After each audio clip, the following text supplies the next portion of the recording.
এতিয়া তেওঁলোকে কি কয় ৰৈ ৰৈ কেতেকী জুবিন গাৰ্গ নহয় জুবিন বাৰ্গ আৰু তেওঁলোকে কয় জুবিনক ন্যায় দিব তেওঁলোকে কেনেকৈ ন্যায় দিব কেছটোতো ন্যায়ালয়ত আছে ন্যায়ালয়ে 10 দিনতো জাজমেণ্ট দিব পাৰে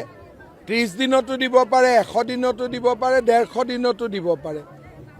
জাজৰ হৈ ৰাজনীতি কৰা পাৰ্টিয়ে কেনেকৈ মেনিফেষ্টো দিব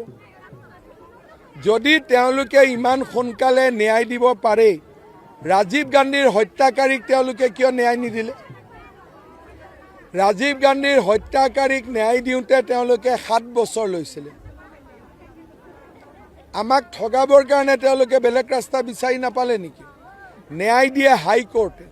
ন্যায় দিয়ে ন্যায়ালয়ে ন্যায় মুখ্যমন্ত্ৰীয়ে নিদিয়ে কেনেকৈ 100 দিনত দিব তাৰমানে কাগজ পত্ৰ নাচাব বিচাৰ নকৰিব তেওঁলোকে ক'ব লাগিছিল যে আমি ভাল উকিল দিম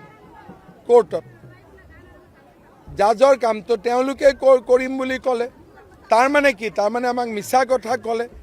আমাৰ আবেগক লৈ তেওঁলোকে ৰাজনীতি কৰি আছে আজি আপোনালোকে চাব কংগ্ৰেছৰ নেতাবিলাক গুৱাহাটীত আহে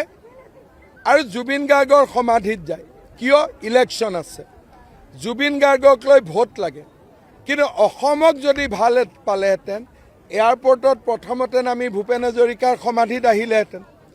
তাৰপিছত শ্বহীদ বাকৰিত আহিলেহেঁতেন তাৰপিছত জুবিনৰ সমাধিত আহিলেহেঁতেন এতিয়া তেওঁলোকে কি কয় ৰৈ ৰৈ কেতেকী জুবিন গাৰ্গ নহয় জুবিন বাৰ্গ আৰু তেওঁলোকে কয় জুবিনক ন্যায় দিব তেতিয়াহ'লে মই কেনেকৈ ন্যায় দিব লাগিব তাৰমানে মই জাজৰ মূৰত পিষ্টল এটা ধৰি দিব লাগিব আমাৰ কাম চাৰ্জশ্বিট দিয়া আছিলে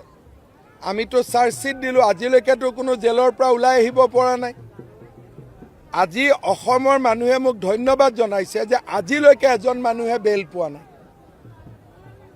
সেইটো আমাৰ কাৰ ক্ৰেডিট বিজেপিৰ ক্ৰেডিট ছিংগাপুৰে ক'লে যে কোনো হত্যাকাণ্ড হোৱা নাই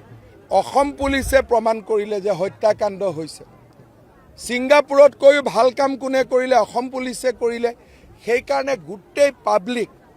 এইবাৰ ধুমুহাৰ দৰে ওলাই আহিছে যে বিজেপিক ভোট দিম